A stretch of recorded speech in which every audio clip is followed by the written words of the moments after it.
Buenas tardes, es un gusto para la UNED nuevamente tenerles en esta nueva presentación de las conferencias que desde el Centro Agenda Joven en Derechos y Ciudadanía hacemos partícipes a la comunidad universitaria unediana y a la comunidad nacional e internacional en general.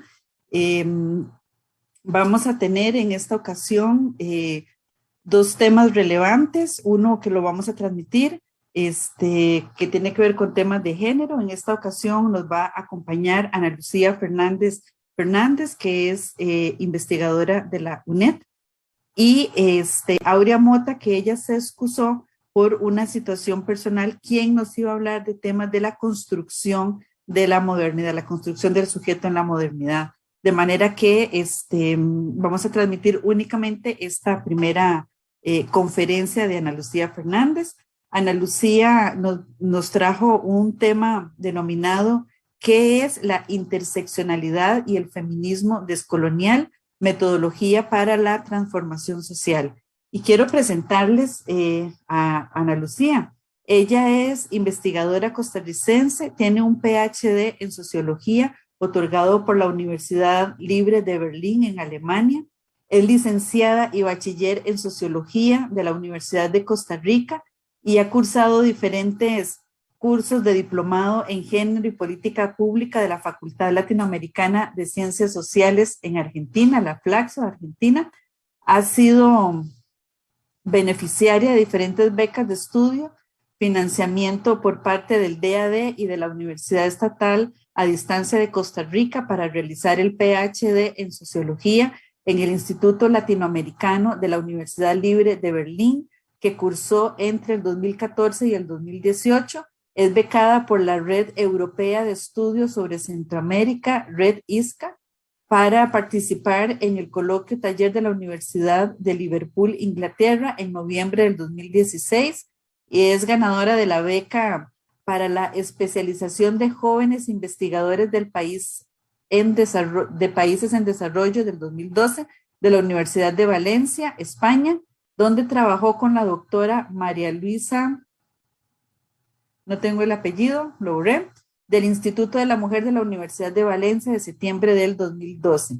Actualmente es investigadora del Instituto de Estudios de Género de la Universidad Estatal a Distancia de Costa Rica y forma parte de la Comisión Técnica Institucional de Contabilización del Trabajo Doméstico Femenino en Costa Rica, IDESPO, UNA, IEG, UNED, el INAMU, el INEC, Mideplan y el Ministerio de Trabajo y Seguridad Social. Ha trabajado en proyectos sobre el uso del tiempo, transversalización de la perspectiva de género e interseccionalidad en instituciones de educación superior, brechas de género, hostigamiento sexual, migración transnacional y determinantes sociales de la salud. Temas de interés, está la feminización de la migración en Costa Rica, jefaturas de hogar femeninas, trabajo no remunerado y de los cuidados, familias transnacionales, teorías feministas, decoloniales e interseccionales. Así es que, sin más, Ana Lucía, por favor, y si nos sacarás el nombre de la doctora, el apellido de la doctora María Luisa de Valencia.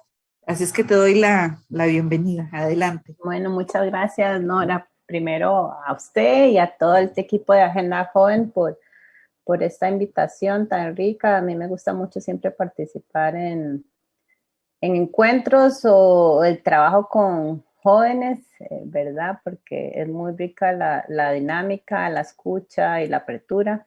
Entonces, para mí un gusto. La profesora se llama María Luisa Moltó. Ella es profesora del Instituto de Estudios de la Mujer de la Universidad de Valencia, que fue quien me acogió, ¿verdad? Para yo poder participar en esta beca. Así que también muy agradecida con esa universidad y con la profesora. Pero bueno, sin más, voy a empezar con el tema que nos convoca hoy, ¿verdad? Sobre interseccionalidad y feminismo descolonial, porque a mí me parece que hay como mucha confusión en estas dos temáticas. Yo también soy profesora de la Universidad de Costa Rica de la maestría de géneros y siempre hay como estas interrogantes sobre qué es una cosa o la otra. Entonces, estoy aprovechando el espacio para hablar un poco de este tema. En este momento voy a compartir mi pantalla. Voy a ver si puedo. Sí, aquí está. Ustedes me dicen si la ven. ¿La están viendo? Ahí lo vemos. Voy para ponerlo en más grande. Denme un momento. Ahora sí la están viendo. Sí, creo que sí, ¿verdad? Sí se ve. Bueno, gracias. Bueno, como les decía, entonces, ¿qué es la interseccionalidad y el feminismo descolonial? Yo quería abordar un poco más sobre el tema de las metodologías, pero sentía que se me hace muy extenso. Entonces, eso lo vamos a pasar un poquito más rápido, por así decirlo, y cualquier cosa al final podemos hablar más de ese tema, o si no, hacemos una segunda sesión en algún momento. Pero bueno, entonces lo que les quiero presentar un poco que son primero los antecedentes de la interseccionalidad y los feminismos descoloniales, y hablar un poco de estas dos paradigmas o tendencias históricas para ver un poco las similitudes y las diferencias. Cómo los dos se marcan dentro de lógicas o paradigmas de formas de pensar la realidad y las pautas para la transformación social de manera distinta a las teorías tal vez más clásicas, no solo, digamos, de las ciencias sociales, entendiendo sociología, antropología. Bueno, yo soy socióloga de formación, pero me especializo en temas de género y feminismos, sino también dentro de las lógicas de los feminismos más clásicos. Entonces, yo no estoy muy segura qué tanto saben ustedes sobre feminismos, sino cualquier cosa, al final podemos abordar un poquito en eso, pero bueno, estos dos paradigmas se desarrollan o sus antecedentes se generan en la década de los 70s, 80s del siglo pasado, del siglo XX. ¿Por qué? Porque en ese tiempo, digamos, hubo una revolución o movimientos sociales que estallaron, ¿verdad? En las épocas de los 60s y los 70s, con diferentes reivindicaciones sociales, y ahí es donde surgen los antecedentes de estos paradigmas. Sin embargo, uno previo o uno que se dio en ese momento fueron las críticas postcoloniales del sudeste asiático. En ese momento, en los 80s, ¿verdad? Sobresale estas dos intelectuales, las dos son de la India, Spivak y Mohanty. Ellas son muy reconocidas a nivel internacional, y ellas empiezan a hablar o a hacer literatura crítica sobre cómo son concebidas las mujeres del tercer mundo. En ese tiempo se le hablaba del tercer mundo porque no había otro término para acuñar estas latitudes o estas poblaciones del sur global, ¿verdad? Que todas eran de una u otra forma, tenían una historia de colonización, tanto en Asia, en África, como en Latinoamérica y el Caribe. Entonces, ellas dos hablan desde Asia, desde la India, ¿verdad? Entonces, Spivak habla de los sujetos subalternos y de la idea de si las mujeres realmente, estas mujeres colonizadas, pueden enunciar, pueden hablar, porque siempre son otros europeos intelectuales o de la cooperación internacional o de la ayuda para el desarrollo, hablando y tomando decisiones por ellas. Y también como sujeto colonial y como sujeto mujer, esa doble condición de su subalternidad. Y por otro lado está Mohanty, Chandra Mohanty, que ella también hace un análisis muy rico en sus textos de cómo interactúa el género y la necesidad dentro de contextos históricos situados. Entonces, en ese análisis, ella visibiliza las trampas en las que caía los feminismos de Occidente, los feminismos más clásicos, cuando trataban de hacer apreciaciones sobre las mujeres no blancas. Entonces, en esa idea siempre tomaban a estas mujeres como una víctima histórica o como un sujeto dependiente que hay que rescatar. Entonces, ellas, digamos, desde Asia, son las primeras que empiezan a hacer esta crítica, ¿verdad? De posicionar a estas mujeres como un sujeto pobrecito, el dependiente, la víctima, que tenemos que darles las herramientas para que salgan de esa situación, pero esas herramientas también son dadas por esa superioridad, digamos, blanca o europea o feminista liberal. Otro de los antecedentes a finales del siglo XX se da en Estados Unidos. Lo que les decía, en esas épocas hubo una efervescencia social. En Estados Unidos se dio una de las olas feministas en ese tiempo de estos feminismos blancos, como les decía, mujeres de clase media, alta, con la posibilidad de estudiar, de hacer teoría, de tener ciertas herramientas para ser parte de estos movimientos. Y al mismo tiempo también se daba el movimiento social por los derechos civiles de las personas negras en Estados Unidos. Entonces, bajo estas dos lógicas o estos dos movimientos que estallaron simultáneamente, es que viene a generarse el feminismo negro o el Black Feminist, ¿verdad? Hay autoras muy reconocidas como Angela Davis, Bell Hooks, Audre Lorde, ¿verdad? Y ellas lo que empezaron a reconocer es que ninguno de estos movimientos se visibilizaba o se profundizaba en la experiencia de las mujeres negras, de su condición de mujer, pero también de su condición étnica o racial. Entonces es por eso que ellas surgen en este momento para hacer su propio movimiento, pero este movimiento social iba de la mano de producción teórica. Uno de los antecedentes más importantes de este feminismo negro es el manifiesto de la colectiva del río Combahee en 1977, que aglutina las orientaciones principales en términos políticos, epistemológicos y metodológicos de lo que va a constituir este paradigma de la interseccionalidad. Al mismo tiempo, en los 80 se da también el movimiento de las chicanas, que es un grupo de mujeres de la diáspora latinoamericana, pero también feministas, ¿verdad?, que viven en Estados Unidos, y ellas también hacen un movimiento político, artístico y reflexivo de qué significa, cuál es esa experiencia latina, ¿verdad? El ser una mujer latina en Estados Unidos, y además ellas se especificaron mucho en el tema del lesbianismo, como mujer lesbiana latinoamericana. Entonces, bueno, estos movimientos lo que reivindicaron fue esa imposibilidad de estos otros movimientos sociales, los que le decía, el feminismo blanco y el movimiento por los derechos civiles de las personas negras, de analizar esa experiencia que es imbricada o entrelazada, que imbrica el sexo, el género, la raza, la etnicidad y la clase. Entonces, estos movimientos son los primeros que empiezan a reflexionar sobre esta lógica. Entonces, las críticas fundamentales de todos estos movimientos y producción teórica y académica que les acabo de comentar, en resumen, lo que criticaban era esa universalización de la condición de la mujer, de ese feminismo previo, clásico, blanco, producido del norte global, porque promovía la estandarización de la situación de las mujeres del mundo y por ende su objetivo político por alcanzar.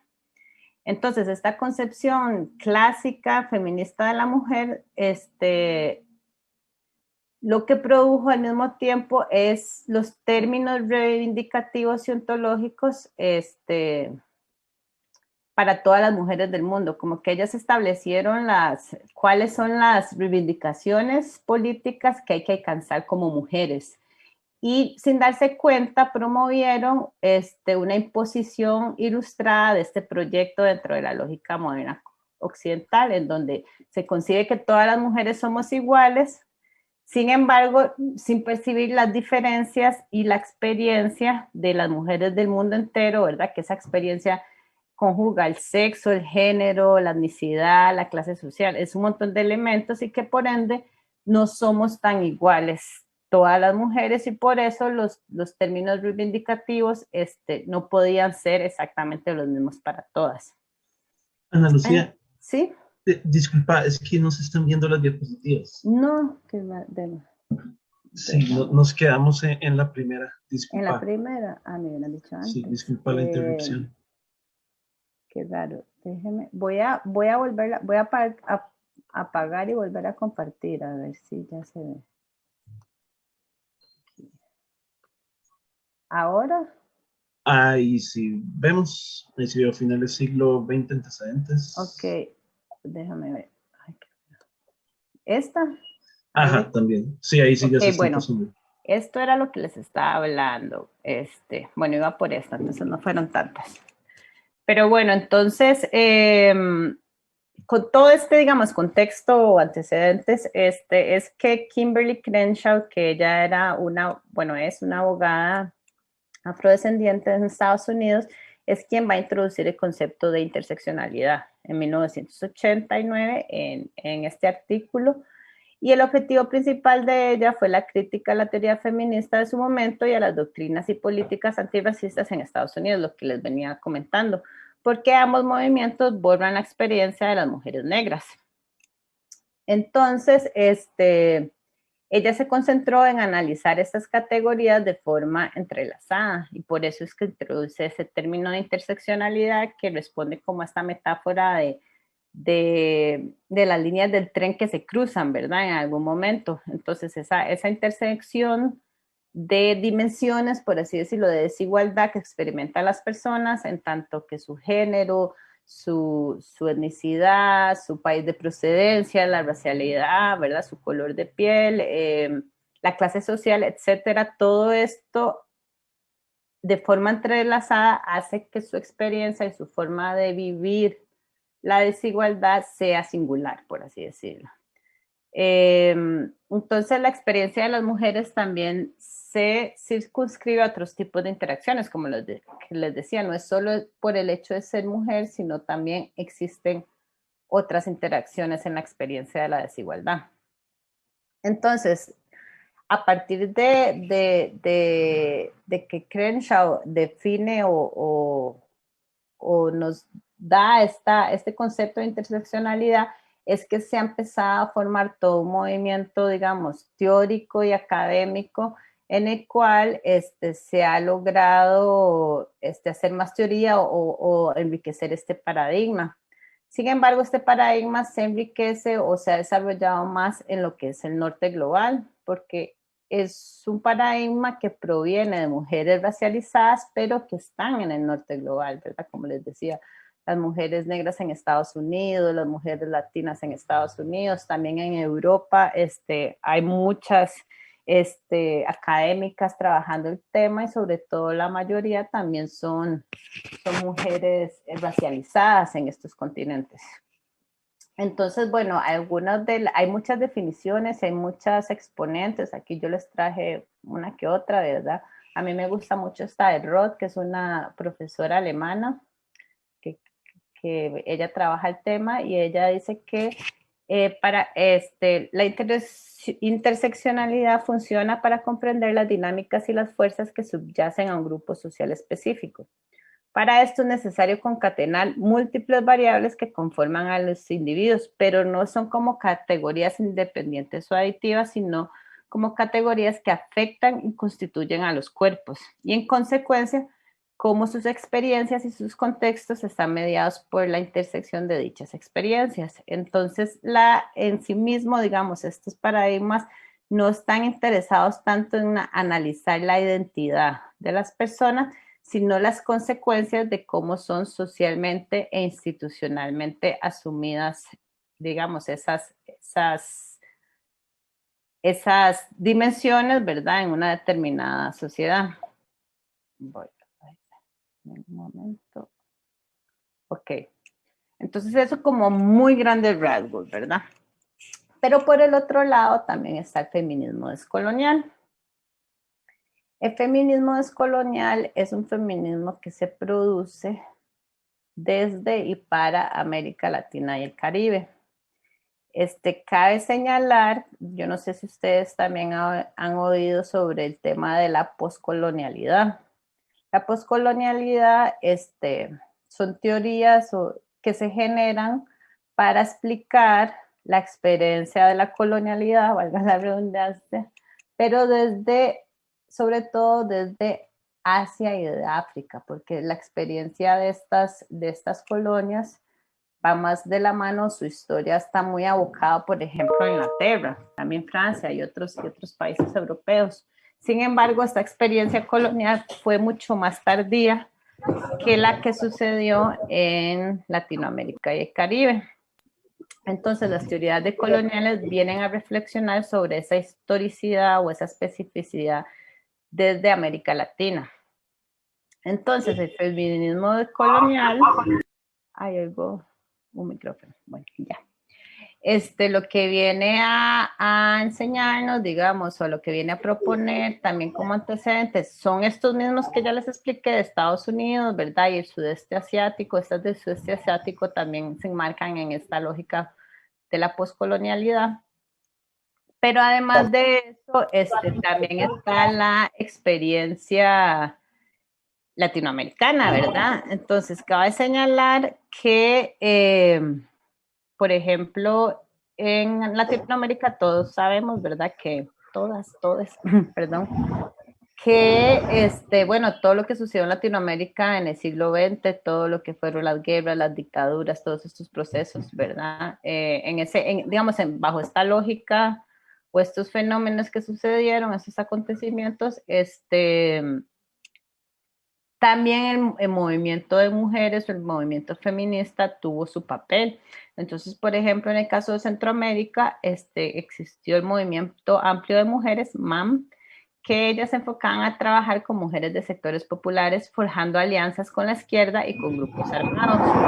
Sin embargo, en los 90, ¿verdad? Ya después de varios procesos de paz y todo esto, bueno, que ustedes verán en otros momentos y que me imagino que conocen, se da desde los feminismos la ONGización de la cooperación internacional. Entonces, este movimiento de mujeres que era más social, o sea, más de la calle, más una producción más desde la experiencia, se empieza a institucionalizar y academizar, ¿verdad? Entonces ahí es cuando vemos este auge de las ONGs en Latinoamérica, y cómo, digamos, el discurso feminista se inserta ahí y también en el Estado, ¿verdad? Entonces, al final, este liberalismo feminista se extiende hacia el Estado y hacia las ONGs, y entonces todas las demandas se circunscriben, por así decirlo, en la formalidad del Estado y de las instituciones. Sin embargo, digamos, y hasta ahora, digamos, muchas voces de los movimientos feministas latinoamericanos rechazaban esa institucionalización del feminismo, haciendo fuertes críticas y siguiendo organizándose como movimientos sociales. Entonces, aquí sobresalen, digamos, voces disidentes, perdón, de lesbianas, afrodescendientes, indígenas, y también un grupo que se llama las feministas autónomas. Entonces, el feminismo descolonial surge, como les digo, desde América Latina como una propuesta contemporánea, la cual toma estos antecedentes para moverse a favor de una transformación social real, ya no desde el Estado, desde la institucionalidad, sino que va más allá de eso, sigue reivindicando otras formas, ¿verdad? La transformación social. Todo esto se los cuento como antecedentes, porque además de todo esto, ellas hablan también o asumen o ¿cómo les digo? Asumen, critican y relaboran lo que es la teoría descolonial, que se habla, desde la teoría descolonial se habla del giro descolonial. Ellas proponen el concepto sistema de género colonial moderno y la matriz heterosexual, o sea, es un giro en favor de la transformación de estos sistemas que ahorita vamos a ver. Entonces, como les decía, estos feminismos se se nutren de los movimientos sociales que reivindican otros saberes, otras formas de ser y estar en el mundo. Yo no sé si ustedes han oído me imagino que sí, de saberes otros, ay, se me acaba de ir la palabra. Ay, perdón, ahorita me acuerdo. Bueno, del buen vivir, perdón. Entonces, ahí incluye lo que son los saberes comunitarios, indígenas, afros, conocimientos populares urbanos y coloniales. Y el objetivo de todos estos movimientos es hacer rupturas con las epistemologías modernas occidentales. Hablamos aquí digamos, del sistema capitalista, patriarcal, que conocemos y que viene, digamos, de esta lógica dicotómica también colonialista de nociones europeas y también después de estadounidenses. Entonces, el feminismo descolonial se propone hacer una crítica a todo el andamiaje teórico del feminismo clásico producido por mujeres blancas, burguesas del norte global, y también, ¿verdad? Obviamente de todas estas lógicas o teorías o academia también blanca, pongámoslo así, europea, y busca interpretaciones desde el punto de vista de este sujeto subalterno. Entonces, para eso recurre a la historización y al trabajo conjunto con el pensamiento descolonial, que era lo que les decía. ¿Y esto para qué? Voy a leerles esta cita de Rita Laura Segato, ¿verdad? Que es una feminista súper reconocida que también trabaja desde el feminismo descolonial, que dice que es un proyecto que logre erosionar y desmontar una misma postura, la de quienes intentan pensar y hacer política como si pisaran otra tierra que no es la nuestra. Una retórica capaz de fluir libre para anunciar lo que somos, lo que tenemos y lo que esperamos a partir de nuestra americanidad, ¿verdad? Entonces, ese pensarnos como cientistas sociales y también como activistas, ¿verdad? Desde nuestra propia región, desde nuestra propia historia, desde nuestra propia interpretación de lo que queremos y sabemos, ¿verdad? Entonces, bueno, para explicarles un poco, entender un poco mejor el tema del pensamiento descolonial, voy a hablarles un poquito de esto para que entiendan un poco también cuál es la crítica que hacen las feministas descoloniales al propio pensamiento descolonial. Suena como un trabalenguas, pero aquí vamos. Digamos, el pensamiento descolonial surge de un grupo de académicos y académicas que se llama el Grupo Modernidad Colonialidad, que integra una serie de, como les digo, académicos de todas las ramas de las ciencias sociales, filósofos, semióticos, bueno, un montón de gente, ¿verdad? Entre ellos sobresale Aníbal Quijano, que me imagino que muchos y muchas lo han escuchado, y él habla de que el poder es una relación social que integra la dominación, la explotación y el conflicto, afectando 4 áreas de la vida social. Una es el control de la economía y del trabajo, de sus recursos y productos. Otra, esta es la propuesta de él, ¿verdad? El sexo y el control de sus recursos y sus productos. El otro es el control de la autoridad colectiva y el conocimiento y la subjetividad que contribuyen a formar subjetividades y concepciones del mundo. Ay, denme un segundo. Esta. Entonces, él propone este término que se llama la colonialidad del poder, que entonces es lo que dice es que la idea de raza, ¿verdad? Por eso entre comillas, funciona como un patrón de dominación y de clasificación social universal de la población mundial. O sea, ¿verdad? Entonces, como que la idea de raza organiza socialmente a la población mundial. Luego, el capitalismo es el que opera como el patrón de control del trabajo y de la explotación, de lo económico. El Estado-nación es el que maneja el patrón de control de la autoridad, de esa autoridad pública y colectiva. Y el eurocentrismo funciona como el patrón de control de la subjetividad y sobre todo de la forma en cómo se construye el conocimiento. Entonces, lo que habla Quijano es que este proyecto o este patrón de poder se inaugura o se da a partir de el descubrimiento, conquista y colonización de América, ¿verdad?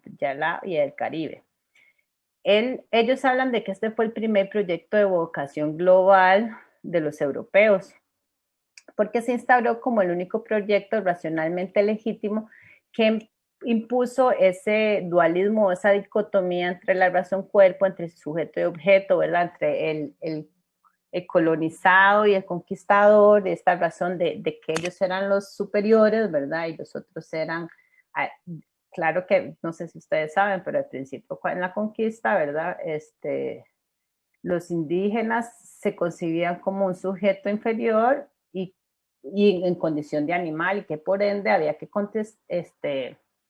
¿verdad? Había que conquistarlo, amastrarlo, etcétera, etcétera. Digamos, esta dicotomía de superioridad conforme a estos otros, ¿verdad? Racializados, y por ahí empieza todo este tema de la racialización. Entonces, este hecho histórico inaugura una doble historia, la de Europa con relación a sus colonias y las colonias con relación a Europa, y luego se sumará a Estados Unidos. Por eso ellos hablan de que la modernidad colonialidad son dos procesos dialógicos, ¿verdad? Uno no puede existir sin lo otro. Digamos, la modernidad no puede existir sin las colonias y viceversa. Entonces, la colonialidad es un fenómeno abarcador que hay que entenderlo en clave histórica, porque es un eje de este sistema de poder que permea la existencia social en todo lo referente al acceso sexual, a la autoridad colectiva, al trabajo, la intersubjetividad y la producción de conocimiento. Sin embargo, ¿verdad? Esto es como la propuesta de Quijano a muy grandes rasgos. María Lugones, que ella fue una filósofa que murió recientemente, ella también pertenecía a este grupo de modernidad colonialidad, y ella propone este concepto que se llama sistema moderno colonial de género, en el cual ella lo propone para hacer una crítica a esta propuesta de Quijano, porque en la propuesta de Quijano, Lugones considera que la forma en que Quijano concibe el género y el sexo es limitado, y sigue reproduciendo esa comprensión patriarcal, heterosexual y eurocéntrica de cómo se concibe el sexo y el género, y devela esas prenociones que él mismo tiene como académico y como hombre. Porque en ese sentido, al considerar el sexo como un recurso, se está poniendo a los hombres como poseedor y controlador de ese recurso, y a la mujer como un recurso o como un objeto que hay que controlar, ¿verdad? Y no se da cuenta que al hacerlo así está reproduciendo la misma lógica colonialista en la cual él mismo critica, por así decirlo. Entonces ella lo que propone es que el género en la empresa colonial no es una consecuencia, sino más bien, al igual que la raza, son dispositivos que producen la colonialidad de forma entrelazada.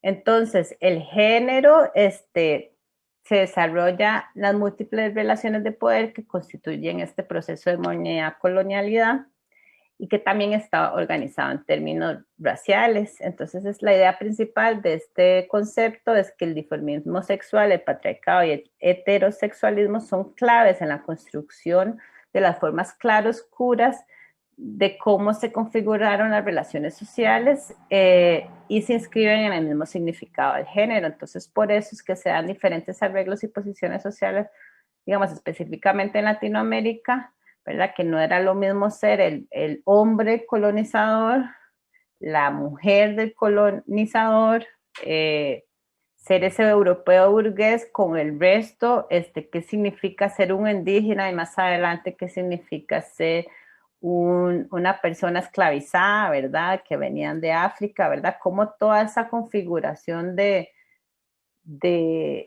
procesos históricos organizó a la sociedad en términos raciales, pero también en términos genéricos, porque también no era lo mismo ser, por ejemplo, un hombre que una mujer esclava, o un hombre indígena que una mujer indígena, porque sus posiciones dentro de esta forma de organización europea impuesta cambió todas las formas, o configuró, perdón, todas las formas de organización social previas, impuso nuevas, ¿verdad? No solo por el sistema mismo, por ejemplo, a través de la religión católica y de la instauración de la institución de la familia episcopal, ¿verdad? Y todo este tema religioso tuvo mucho arraigo en cómo se organizó la sociedad de castas, por así decirlo, a nivel racial y sexual.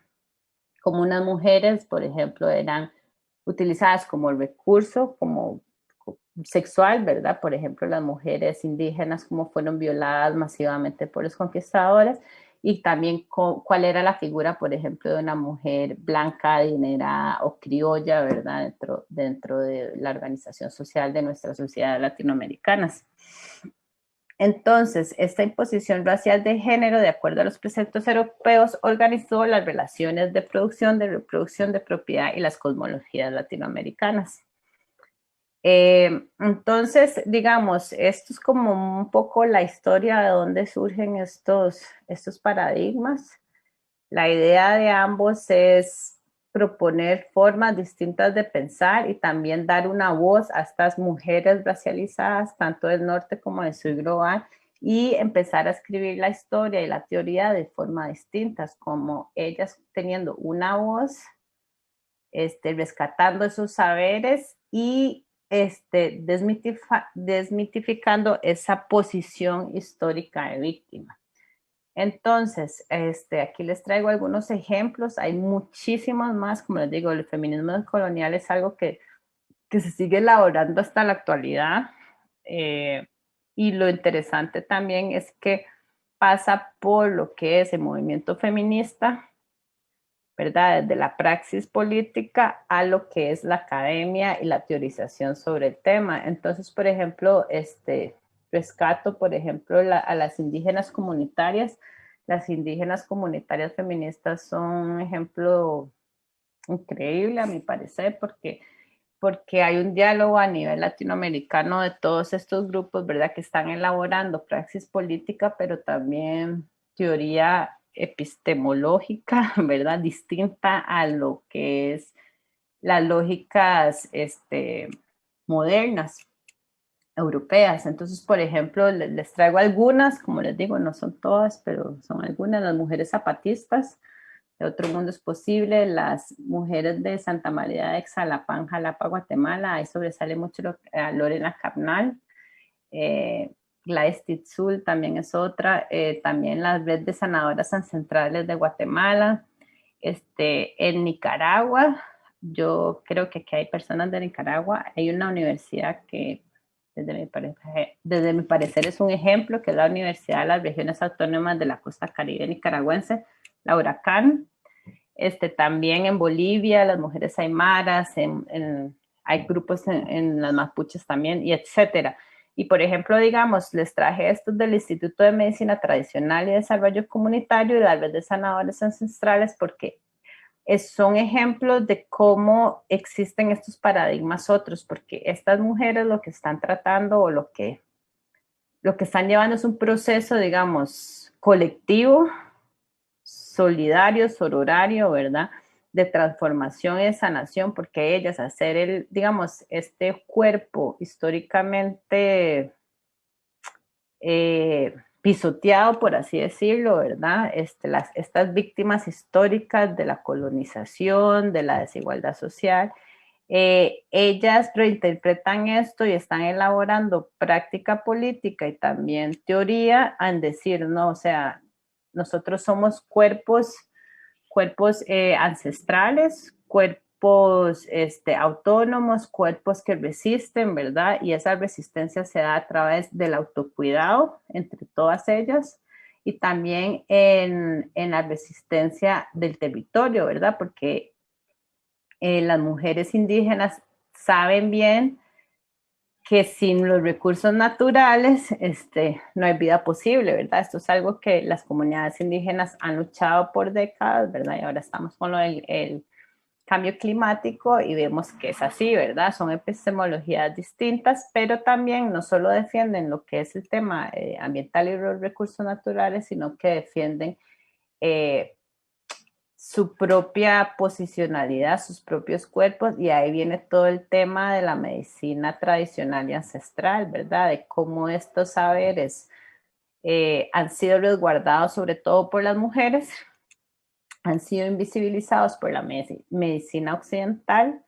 Sin embargo, ella sigue manteniendo estas formas de sanar, ¿verdad? Y además, por ejemplo, yo he estado como en conferencias donde nos han contado, por ejemplo, algunas de estas iniciativas de cómo en comunidades donde practican o donde tienen a estas sanadoras o practican esta medicina tradicional, han logrado menor cantidad de muertes por COVID que en otras regiones que no las tienen. Entonces son, digamos, formas de resistencia alternativas a esta lógica moderna occidental, ¿verdad? Que nos dice que solo hay una forma. También tenemos lo que son los feminismos antirracistas, también hay muchos grupos en toda Latinoamérica, sobre todo en el Caribe, en Colombia, en Brasil, pero hay en las ecuatorianas, está esta fundación, la Fundación de Desarrollo Social Cultural Afroecuatoriana Azúcar, ¿verdad? Son muchas las que se están organizando, pero también están otros grupos que son de feministas académicas latinoamericanas que también son activistas de movimientos feministas, pero también son, digamos, profesoras universitarias y académicas haciendo teoría y producción académica sobre estos temas, ¿verdad? Y haciendo un poco de visibilidad ante el mundo, digamos, al norte global, de que estas formas de, estos movimientos sociales o estos movimientos feministas con saberes otros existen y están haciendo cosas muy interesantes. Entonces está el grupo GLEFAS, Grupo Latinoamericano de Estudio, Formación y Acción Feminista, la Red de Feminismos Descoloniales y Feministas Descoloniales Diásporas, que estas son mujeres académicas que viven en el norte global, que son académicas reconocidas del norte global, que están haciendo teoría descolonial, digamos, también visibilizando todas estas iniciativas latinoamericanas y produciendo teoría, como lo fue esta María Lugones que les expuse hoy. Ella es argentina, pero ella vivía en Estados Unidos. Por otro lado, bueno, entonces a grandes rasgos, esto es como lo que les traía hoy. Estas, digamos, les puse de estas por si tienen interés en buscar, en internet pueden encontrar bastante. Si les interesa esos temas, digamos que en las páginas de estos grupos también hay mucho bibliografía y cosas interesantes como para investigar si les interesa. Pero bueno, para concluir, nada más quería poner un poco como las diferencias y similitudes de estos dos enfoques para hacer como un resumen. Por un lado está la interseccionalidad, ¿verdad? Y el feminismo decolonial, que tienen los mismos antecedentes de mujeres racializadas del norte global dentro de movimientos sociales que academizaron, digamos, esa experiencia y propusieron paradigmas para entender la desigualdad de mujeres racializadas en ese norte global. Del lado de la interseccionalidad, ellas han elaborado muchas metodologías de aplicación, sobre todo como en lo que son políticas públicas, en lo jurídico, en ONGs. Entonces, de una u otra forma, este paradigma de la interseccionalidad está más institucionalizado. Ya se ve más, digamos, en temas de Estado, de políticas, como les decía. Y también es importante recalcar que son propuestas que se elaboran en el norte global por mujeres racializadas. Por el otro lado está el feminismo decolonial, que tiene ese mismo antecedente, pero también tienen la práctica política de los 80s y 90s en Latinoamérica, ¿verdad? Con estos procesos de ONGización, del liberalismo feminista que se introduce en el Estado. Y lo que proponen son cambios de paradigmas y concepciones epistemológicas no occidentales. Entonces, otra cosa muy importante del feminismo decolonial es que se produce en la academia pero también desde los movimientos sociales feministas. Entonces hay un diálogo, ¿verdad?, entre academia y movimiento social, y lo que tratan es de elaborar esas propuestas de saberes otros. Y lo otro también muy importante es que es fundamental la historicidad en este desarrollo de estas teorías descoloniales feministas, perdón, ¿verdad? Este proceso de colonialidad, modernidad, son hitos fundamentales para entender la producción del sexo, el género, la sexualidad, la etnicidad, la raza, la clase, de forma entrelazada en nuestra región. Pero sin esa historia de la colonialidad, de cómo fue que los europeos se impusieron en nuestra región y a partir de ahí cómo se empezó a organizar la vida social, económica, cultural, etcétera, no podemos entender cómo se producen las desigualdades hoy en día y por qué se producen de esa manera, si no revisamos, digamos, esa historia. Entonces creo que por ahí sería mi intervención, no sé si hablé demasiado, pero bueno, si tienen consultas podemos hablarlo ahora, y también ahí les dejo información de mi contacto, si tienen preguntas, sugerencias, y aquí también pueden revisar más bibliografía sobre el tema. Bueno, muchas gracias. Gracias a vos, Ana Lucía. Maravilloso recorrido, maravillosa hilación y relación de ideas en torno a lo que es el feminismo, procesos decoloniales, y esa relación de dónde podemos ubicar información de diferentes movimientos y en nuestra región centroamericana específicamente, unas universidades. Eso me gustó. Luego voy a revisar esa información que nos diste. Para mí es sumamente valiosa. Muchas gracias. Vamos a pasar a la sección de interpelaciones con Ana Lucía, comentarios, preguntas. Hoy teníamos 2 personas asignadas para que comentaran con Ana Lucía. Así es que libremente enciendan su micrófono y pongan su cámara y comentamos. Creo que las personas asignadas para hoy no nos están acompañando, entonces creo que podríamos dejarlo de manera abierta las preguntas. Ok, genial.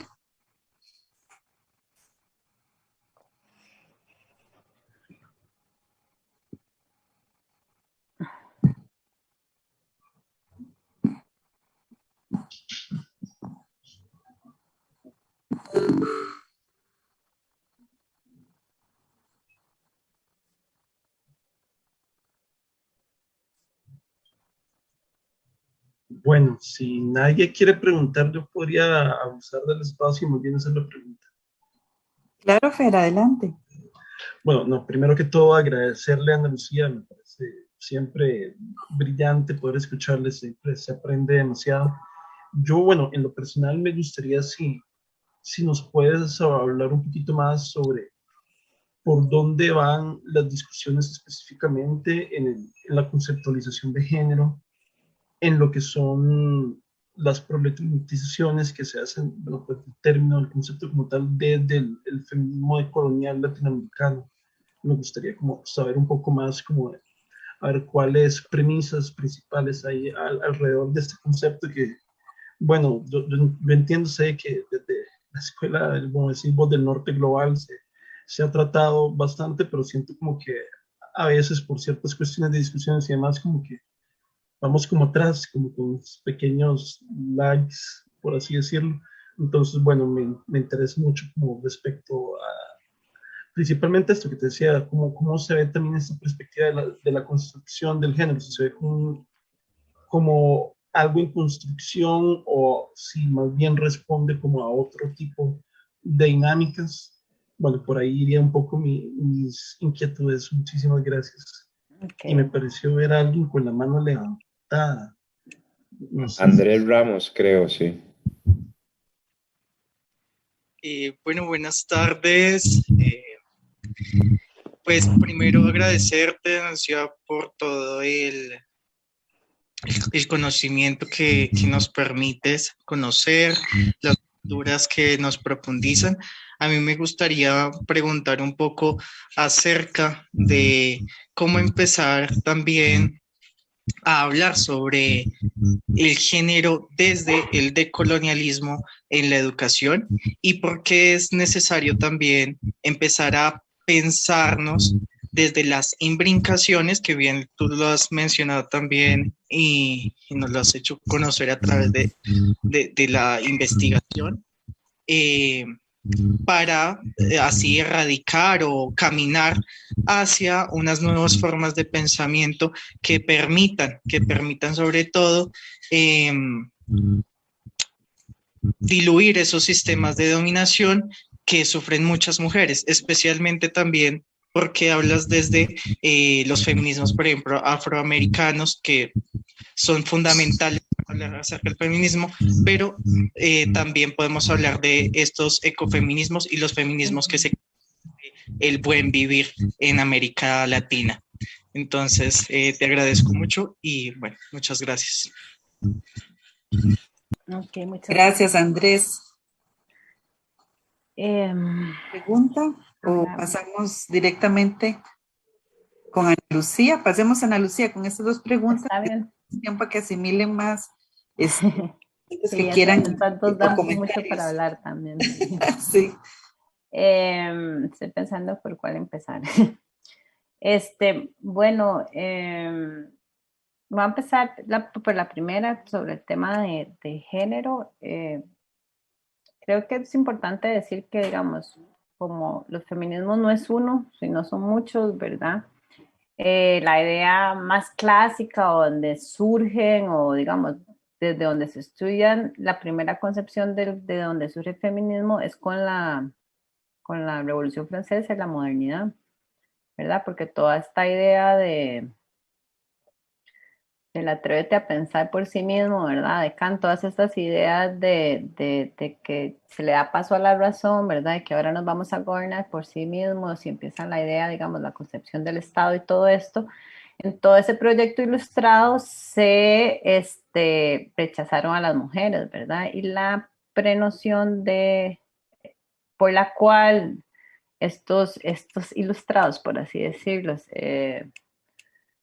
excluyeron a las mujeres de este proyecto fue por justificaciones de tipo biológicas, ¿verdad? Entonces se decía que la mujer por tener un aparato reproductivo tenía, no era, digamos, no, por dar hijos y por tener todo este tema de la reproducción de la labor doméstica, la reproducción sexual, no estaban aptas para pensar, por así decirlo, y que debían estar asignadas al espacio familiar. Y ahí, digamos, es como la primera o es la primera reflexión feminista, ¿verdad? De estos feminismos más blancos, que no quiero decir digamos, que esa experiencia feminista se borra, no es eso, ¿verdad? Creo que todo lo que ellas, revolucionaron, por así decirlo, y todo el pensamiento que crearon fue fundamental, ¿verdad? Para el desarrollo de las mujeres en el mundo, ¿verdad? Y las reivindicaciones, todo empieza a partir de ahí. Sin embargo, llega un momento, ¿verdad?, en que, bueno, este movimiento social se hace a nivel global, ¿verdad? Y empezamos, digamos, el problema fue que en algún momento el feminismo liberal empezó a concebir a todas las mujeres como iguales, ¿verdad? Entonces, por ejemplo, digamos, cuando fueron los 70, la ola feminista en ese momento lo que estaba promoviendo era como decir la revolución sexual, fue cuando empezaron los anticonceptivos, se empezó a criticar el papel de la mujer dentro del hogar, etcétera, etcétera, pero por ejemplo, la concepción de género de las mujeres negras era, pero yo sigo siendo una trabajadora casi esclava, ¿verdad? Yo soy la que trabajo en la casa de la mujer blanca, etcétera, ¿verdad? Mi condición y mi reivindicación es otra. Y por otro lado, digamos, el género también no solo es el tema de la ubicación de las mujeres en la sociedad, sino también pasa porque es un tema de hombres y mujeres y también de la diversidad sexual, ¿verdad? Entonces, el concepto género en sí mismo es muy amplio. Hay muchos tipos de feminismos que lo abordan, digamos, está el feminismo ilustrado, el feminismo radical, el feminismo por la igualdad. Todos estos son feminismos blancos, ¿verdad? O sea, entre ellas también habían debates importantes y ya es hasta ahora, a finales del siglo XX, que se empieza a dar voz o a visibilizar a estas mujeres de color. Entonces, a mí me parece que conceptualizar específicamente el género de una forma no es tan fácil. Es como, digamos, desde la sociología, por ejemplo, definir clase social cuando hay diferentes tipos de marxismo, ¿verdad?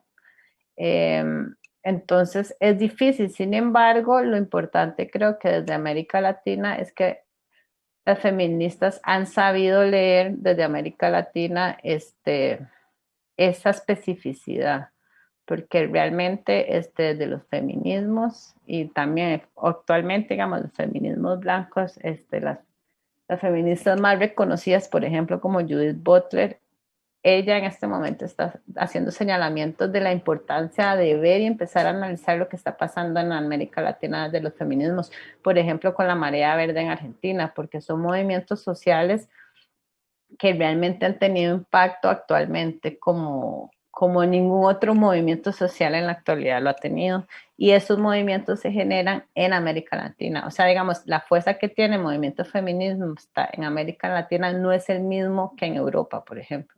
En Europa están mucho menos movilizadas. Entonces, también pienso que en Latinoamérica hay muchas formas de feminismos, pero creo que y la concepción de género, por ejemplo, ahora también está los movimientos trans, ¿verdad? Y cómo hay feministas que dicen, no, las trans no tienen que ver con el feminismo y hay otras defendiéndola y cómo también los movimientos sociales de diversidad sexual en América Latina son muy particulares porque también integran el antirracismo, ¿verdad? Integran un montón digamos, estamos como más, ¿cómo les digo? Estamos más de la mano los grupos, ¿verdad? Porque todas de una u otra forma tenemos experimentamos esta desigualdad y hay un proceso de sororidad entre los movimientos, ¿verdad? Entre mujeres, ¿verdad? Entonces entendemos que es la discriminación sexual, pero también la racial, pero la diversidad de género. Entonces como que esa construcción ha sido colectiva, si bien hay muchos movimientos, todos se apoyan mutuamente, o la mayoría, por así decirlo. Y entonces, por ejemplo, el movimiento de la diversidad en Europa, yo que estuve en Berlín viviendo 5 años, era muy blanco y las reivindicaciones eran, desde mi punto de vista, muy privilegiadas. En cambio, uno se iba al movimiento, uno ve los movimientos de reivindicación de la diversidad sexual, por ejemplo, en Brasil, ¿verdad? Que integran este tema racial, trans, pero también con alegría y con fuerza, ¿verdad? Son más coloridos, son más inclusivos, combinan muchas formas, ¿verdad? No están poniendo tantas etiquetas, sino más bien están como abarcando a muchos y a muchas y a muchas, ¿verdad? Entonces creo que hay mucha riqueza en cómo se está concibiendo el género. Creo que no lo podemos encuadrar tanto, tendríamos que hacer como un barrio de los movimientos sociales y de las diferentes corrientes, y creo que eso da para otra conversación. Pero sí es importante visibilizar que estos movimientos feministas son de los más vistos o más amplios en el mundo, ¿verdad? Y también otro tema muy importante actualmente que mueve o que congrega todos estos movimientos feministas es el tema de la violencia contra las mujeres, que se da en Latinoamérica de manera muy, muy fuerte. Entonces eso también hace que todos estos movimientos tengan como consignas colectivas que se generan o que se luchan de distintas formas, pero de una u otra forma están conectadas entre sí. Y por otro lado, lo que sugería Andrés o su pregunta, hablar del género desde la descolonialidad en la educación es todo un reto también, porque generalmente desde nuestras universidades, ¿verdad? Están producidas o establecidas desde la misma lógica europea, entonces seguimos enseñando, ¿verdad? Filosofía y teorías sociales que todas vienen de autores y autoras europeas o estadounidenses, entonces seguimos como reproduciendo esas lógicas. Sin embargo, hay actividades, digamos, hay universidades, por ejemplo, como la que le decía de Nicaragua, la Huracán, y sé que hay otra en Colombia, pero es que no me acuerdo el nombre, que están proponiendo nuevas formas, ¿verdad? Nuevas formas de crear, y como les digo, no se trata de borrar todo lo demás, sino es de saber, ok, existe todo esto, pero cuál es nuestra posición dentro de de ese sistema, ¿verdad? Que es capitalista, que es eurocéntrico, que es patriarcal, que todo viene desde esa producción histórica. Y cómo, o sea, es como entender de dónde venimos, porque estamos aquí, porque es nuestra, digamos, nuestra forma de entender la realidad no puede ser la misma que el europeo, o no podemos decir que nada más la desigualdad viene por la clase social, sino que empezar a entender que todas esas dinámicas de desigualdad interactúan. Y de esa forma yo creo que es como que desde la educación deberíamos más poner eso en la palestra, ¿verdad? No encuadrar, no hacer una educación bancaria, sino un poco más haciendo propuestas de nuestros propios saberes, de nuestras propias comunidades, como les decía, de las mujeres estas sanadoras, de medicina ancestral. Y en Latinoamérica hay muchas experiencias así. Como les digo, los movimientos sociales de mujeres lo están haciendo mucho, por ejemplo, las indígenas comunitarias. Entonces yo creo que, digamos, desde la educación, o ustedes como si son estudiantes universitarios, como desde, digamos, desde los proyectos que les ponen en las clases o cosas de este tipo, ¿por qué no empezar a analizar este tipo de movimientos o de organizaciones que están haciendo cosas distintas, desde saberes distintos, ¿verdad? Empezar ustedes como estudiantes a posicionar estos temas a sus profesores de una u otra forma? Y yo creo que esto, o sea, también hay muchos profesores y profesoras en América Latina que están en estos temas. También hay críticas, ¿verdad?, más conservadores a todo esto, pero creo que es un tema de organización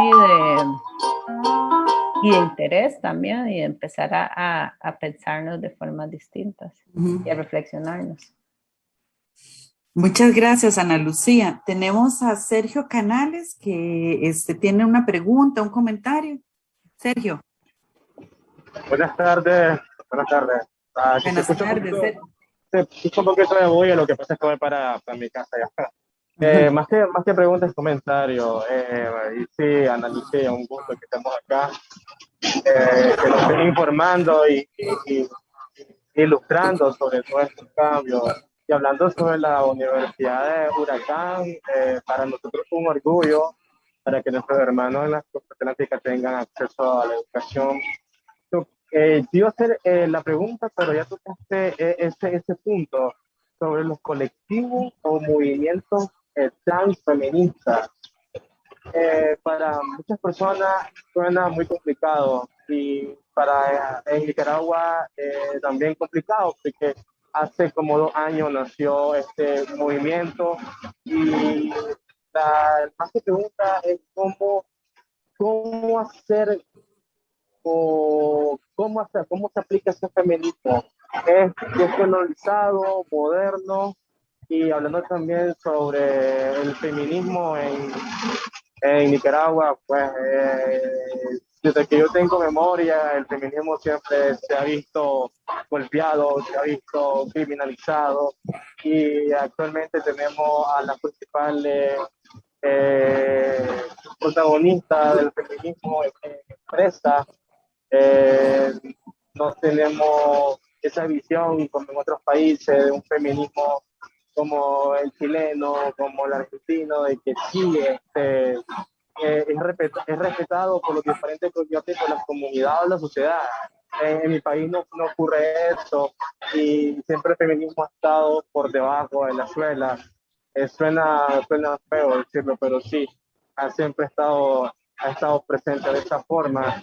Y el feminismo yo lo tomé y voy conociendo, yo sé que me fui pasando el tiempo, pero fue cuando estudié publicidad y género y me di cuenta de que dentro de la publicidad el género, el feminismo sí es meramente atropellado y no se maneja muy bien.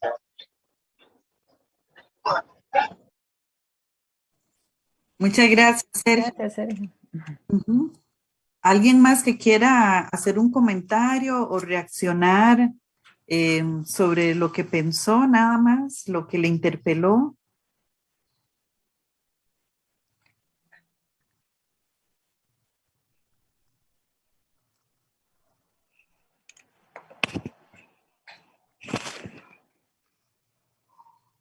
Si no, Ana Lucía, entonces, Nora, disculpa, perdón, es Renato. que estaba activando el Ok. tema, el micrófono.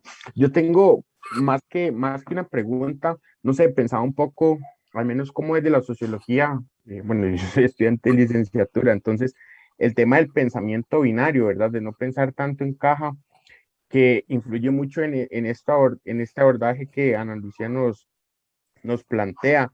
Entonces, no sé, incluso cómo lo visualizamos al abordar, por ejemplo, los movimientos sociales, que muchas veces los queremos meter dentro de esta caja y no nos calzan, pero hoy tenemos un acercamiento a este feminismo decolonial y demás, donde la categorización es sumamente necesaria, ¿verdad? Porque no todo siempre es blanco o negro, entonces creo que por ahí también si pudiese hacer alguna aproximación desde el pensamiento binario, me parece importante. Okay, muchas gracias, Diego. Adelante, Ana Lucía. Okay. Bueno, creo que es importante decir, digamos, después de todo lo que hemos hablado hoy, o sea, si ustedes ven, digamos, el sistema, como les decía, que es capitalista, eurocentrado, ¿verdad? Que desde otras corrientes como la sociología se estudia el capitalismo, ¿verdad? Todo este tema de las colonias, etcétera. Si vemos bien, este sistema en el que vivimos hoy está hecho, pensado históricamente para hombres blancos heterosexuales europeos. Entonces, dentro de esa lógica, todo el que no es así queda por fuera, no solo son las mujeres, me explico, también son los hombres latinos, ¿verdad? Los hombres racializados, los hombres migrantes, también está toda esta diversidad sexual, los no heterosexuales, ¿verdad? Los no binarios. Entonces, claro que, digamos, el feminismo se marca dentro de esos cuerpos subalternos, ¿verdad? Porque son mujeres, no es la lógica está hecha para decir hombres como Trump, una cosa así, ¿verdad? Rubios de Estados Unidos, con un trabajo, educados, etcétera, con familia, heterosexuales, digamos. Entonces, si el sistema está configurado desde lo social, cultural, jurídico, etcétera, etcétera, cuando vos no cabes en esa lógica, claro que empiezas a experimentar la discriminación. Entonces los feminismos vienen a visibilizar esa desigualdad y a la lucha y a la reivindicación política por derechos, ¿verdad? En igualdad de condiciones. Entonces el feminismo per se siempre ha sido pisoteado, siempre se ha visto como el patito feo, el malo. ¿Por qué? Porque al final el hecho de que las mujeres pidan derechos, que piensen por sí mismas, no es lo que quiere este sistema, porque el sistema fue pensado para que la mujer esté en la casa cuidando niños y que no piense y no diga nada y que le sonríe al marido, por así decirlo. En muy resumidas cuentas, ¿verdad? Entonces, claro que todo tipo de reivindicación de las mujeres va a ser un poco, va a ser como la piedra en el zapatito del sistema, ¿verdad? Entonces, que obviamente que grupos más conservadores no quieren que nada cambie. Entonces, por eso siempre hay como una negación, invisibilización, discriminación, o se ve como las malas, o eso que dicen las feminazis, ¿verdad? Porque lo que se está haciendo es combatiendo el sistema, el sistema, ¿verdad? El status quo, ¿verdad? Y claro que mover esas bases siempre va a traer, sí, no todo el mundo va a estar feliz con eso, ¿verdad? Y eso también pasa, por ejemplo, en Latinoamérica muy fuerte porque aquí está muy instaurado lo que es la Iglesia Católica y ahora las iglesias pentecostales, ¿verdad? Y digamos, estas teologías religiosas más conservadoras, o sea, como que les cuesta ver, digamos, a una mujer empoderada, y por eso pasan estas cosas. Entonces, no solo es en Nicaragua, y más bien en Nicaragua las mujeres han tenido un papel predominante, digamos, con la revolución y todo. En Costa Rica pasa lo mismo, ¿verdad? Y es importante señalar que los feminismos, o sea, o todos los derechos que han alcanzado las mujeres han sido luchados. No es como que un grupo de señores en el Parlamento dicen, ay, sí, ya demos los derechos, ¿no? O sea, todo ha sido una lucha y a como los hemos alcanzado, así nos lo quitan. Entonces, por eso también los movimientos feministas tienen muy presente que es una lucha constante, porque como vemos ahora también hay grupos conservadores y más tradicionales que están queriendo quitar derechos alcanzados, ¿verdad? Entonces, siempre es como una constante vigilancia. Y en ese sentido, digamos, el feminismo trans, ¿verdad? Estos cuerpos que son sumamente disidentes y subalternos, es todavía más abrupto para los grupos de poder económico, sobre todo los más conservadores, que este tipo, o sea, que estos movimientos, ¿verdad?, tengan derechos o que tengan sus espacios.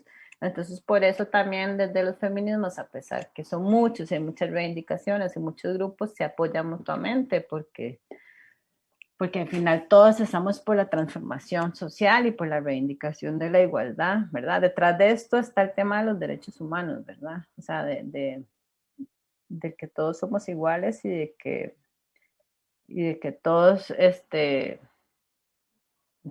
sea, tenemos derechos de una u otra forma, a pesar de que todo el sistema de derechos humanos está instaurado bajo la lógica de este sistema eurocentrado, ¿verdad? Pero lo que hay de fondo, ¿verdad?, que viene de la Segunda Guerra Mundial, es esa integridad y esa dignidad humana, en la diferencia también. Entonces,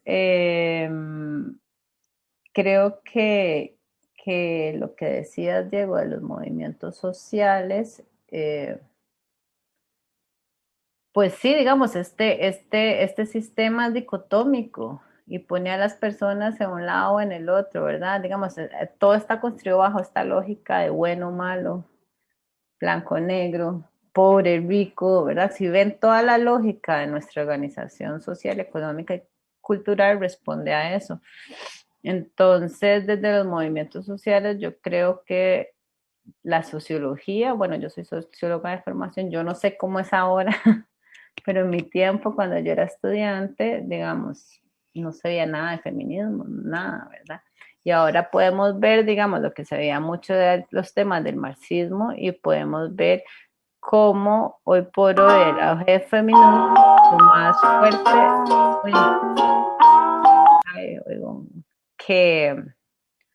que por el de la clase social, ¿verdad? Porque creo que hay que entender que es que no es solo la clase, son todas estas implicaciones de desigualdades lo que hacen las fortalezas de los movimientos. Entonces también, por ejemplo, el ecofeminismo o los movimientos por la naturaleza, por los recursos naturales, ahora es algo muy fuerte, ¿verdad?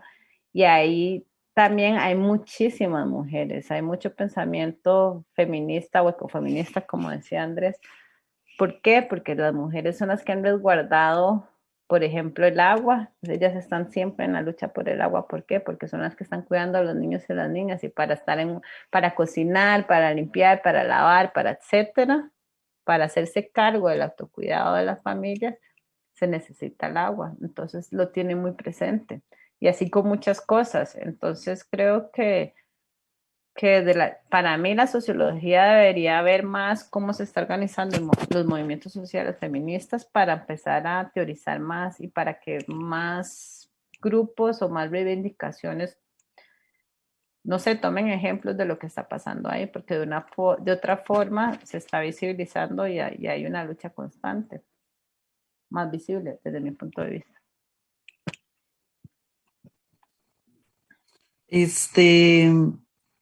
Bueno, creo que no sé si tenemos más participaciones. Si alguien desea hacer algún comentario. Bueno, yo personalmente, Ana Lucía, estoy muy, muy contenta.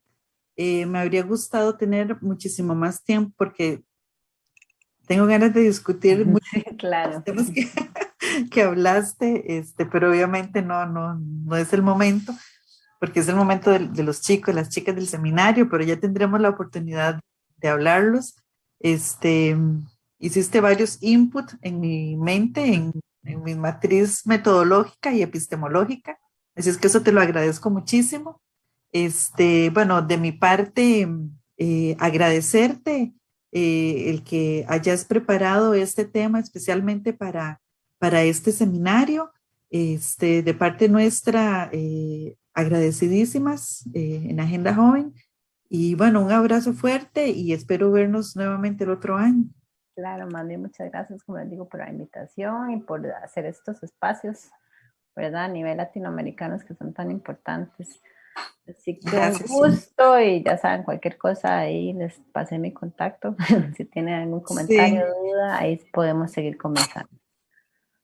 Sí, bueno, muchísimas gracias. Bueno, y hasta nuestra, gracias Ana Lucía. Y de parte nuestra, pues vamos a cerrar aquí la transmisión para seguir con la segunda parte de este proceso y abordando el tema de la modernidad con un video de Aurea Mota, que fue la expositora que tuvo un problema y no pudo estar hoy acompañándonos. Así es que muchísimas gracias. Bueno, muchas gracias. Hasta luego. Chao.